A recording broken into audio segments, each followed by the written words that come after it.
학문의 왕도 7번째 시간은 현실의 세계입니다. 어마무시하게 방대한 세계입니다.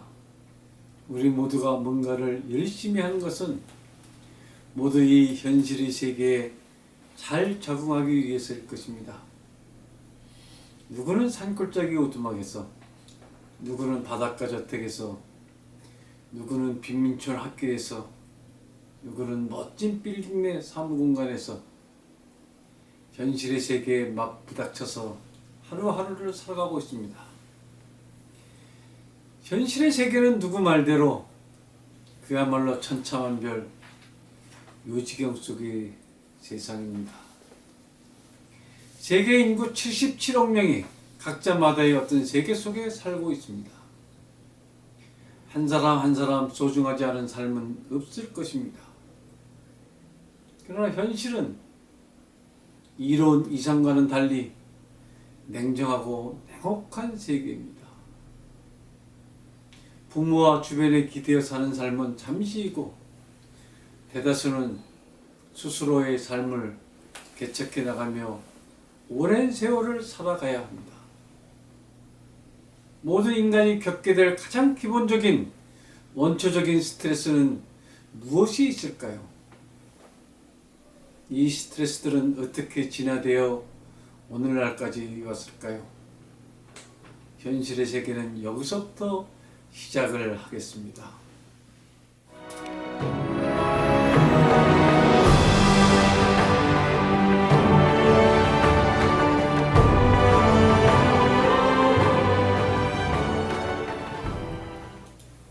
모든 동물들과 마찬가지로 인간 또한 생존 위험을 극복하면서 살아야 했습니다. 생존을 위협하는 것은 여럿입니다. 가장 기본적인 것은 매끼 365일 먹어야 한다는 것이었지요. 요즘은 식량을 구하는 형태가 옛날과는 많이 바뀌었지만 옛날에는 정말 식량 구하는 일이 보통 일이 아니었을 것입니다. 사냥을 나가서 죽는 일도 많았습니다. 식량을 안정되게 확보하는 것 못지않게 생활 속에서 집을 구하는 것, 의복을 챙기는 것도 1차적으로 중요했을 것입니다. 최초로 동굴 같은 곳에서 살다가 어느 시점부터 움막집을 지었을 것이고 움막집이 발전해서 초가집, 기와집 형태로 발전되어 나왔겠지요. 기초적인 의식주 문제는 현실 세계에서 가장 중요한 문제였을 것입니다. 대부분의 인간에게 제1차적 스트레스가 생활고였다면 그 다음 스트레스는 주위로부터 다가오는 폭력이 두 번째가 아니었을까 짐작해 봅니다. 우리 가족이 어디 경관 좋은 동굴에 진을 치고 있는데 어떤 힘센 패거리들이 들어오더니 자리를 비켜달라고 시비를 거는 것이었습니다. 우리 가족의 남자 수는 다 합해 3명인데 상대 쪽은 상대만 7명. 숫자가 절대 부족한 상태에서 우리 아버지는 어떻게 이 사태를 수습해야 했을까요? 눈물을 머금고 우리 가족은 그 보금자리를 그 놈들에게 뺏기고 가재도구들을 겨우 챙겨서 다른 장소로 떠날 수밖에 없었습니다. 그나마 다행인 것은 그 놈들이 집만 빼앗고 가족들은 해치지 않은 것을 그나마 다행으로 여겨야 했다는 것입니다. 이렇듯 폭력은 주변에서 수시로 벌어지는 것이었습니다. 학교에 간 아들아이가 불량배들에게 신발을 빼앗겨 울면서 집으로 들어오는 것이었습니다.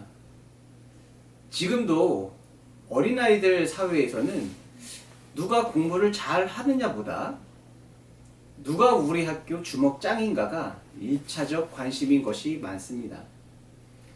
누가 대한민국에서 제일 싸움 잘하나? 누가 동양에서 권투 챔피언인가? 누가 이 세계에서 격투기 제일 잘하나? 온통 이런 데에 관심이 갑니다.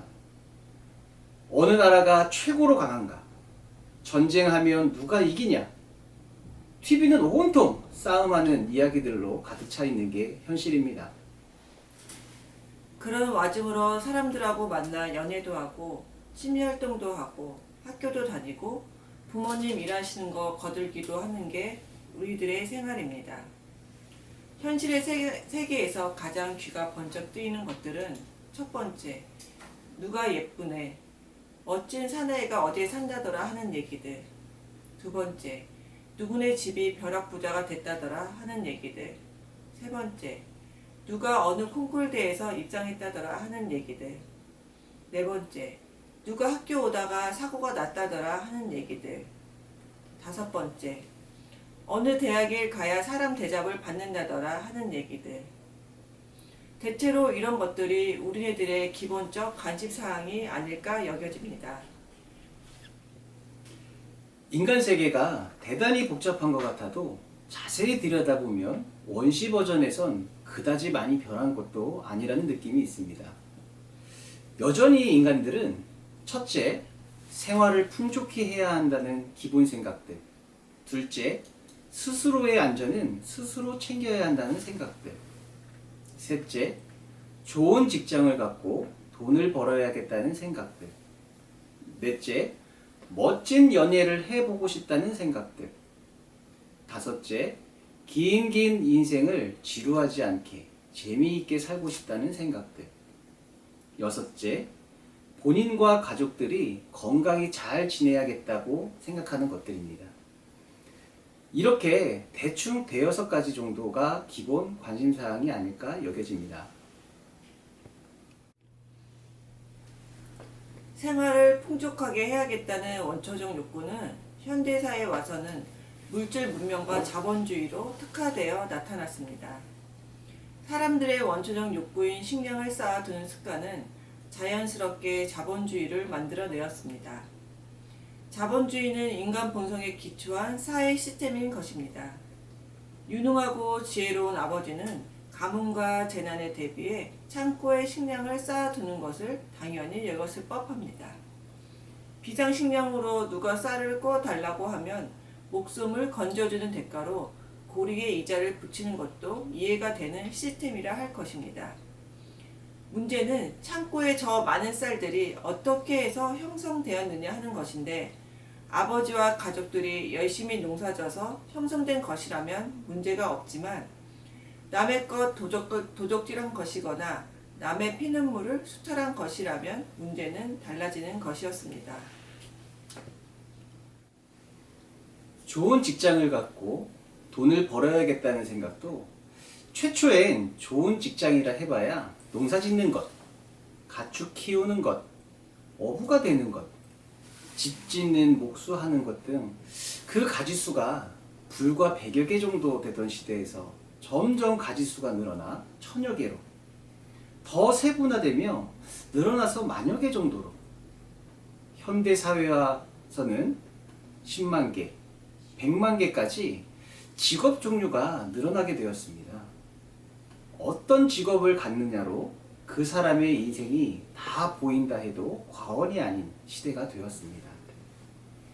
현대에 와서는 직업의 세계가 바로 현실의 세계입니다. 현실의 세계는 과거에 비해 매우 복잡해졌습니다. 과거엔 가족 구성원 중 사냥을 잘해오는 아들이 최고였는데, 요즘은 단순하게 말해 연봉이 높은 자식이 최고인 시대가 되었습니다. 사냥을 잘해오면 그 공동체 내에서 최고의 대접을 받듯이, 연봉이 높으면 그 사회 안에서 역시 최고의 대접을 받는 시기입니다. 메뉴만 바뀌었지 본질은 하나도 변한 게 없다고 봐도 무방하겠습니다. 현실의 세계에서는 이렇듯 누가 공동체 내에서 어떻게 권력을 지니냐 하는 문제도 변화가 생겨났습니다. 권력은 가정 내에서의 권력, 시족 공동체에서의 권력, 부족 공동체에서의 권력, 근대 국가에서의, 현대 국가에서의, 그리고 작은 단위 여러 공동체에서의 권력들로 세분화되고 정교해지는 것이었습니다. 전통적인 의미에서의 정부 권력뿐만 아니고 권력은 사적 영역으로도 더 확대되었고, 이 분화된 영역들끼리도 권력 투쟁 현상이 계속 늘어나는 것이었습니다. 종교 권력과 현실 권력과의 쟁투는 그중 한 부분에 불과합니다. 요새는 현실 권력과 경제 권력 사이의 쟁투도 매우 복잡해지고 있습니다. 현실 세계에 사는 우리들은 이 점점 더 복잡해지고 있는 현대 문명 사회 속에서 우리는 왜 살아야 하는가? 오늘 내가 고생하는 것은 어떤 의미를 갖는가? 이런 문제 등을 반추하고들 있습니다. 국가는 내게 어떤 의미가 있으며 사랑은, 가족은, 돈은, 명예는 하며 살아가고 있습니다. 허무함을 뒤로 밀쳐내면서 끝없이 밀려오는 일상 속에 내 몸을 던져보고 있는 중입니다. 오늘은 여기까지 하겠습니다. 여러분 좋으셨다면 구독과 좋아요, 응원 댓글 3종 세트 꼭 부탁드리겠습니다. 여러분의 응원이 저희 방송이 명품 방송이 되는데 큰 역할을 해줄 것입니다. 그럼 다음 시간에 다시 뵙겠습니다. 안녕히 계십시오. 감사합니다, 여러분.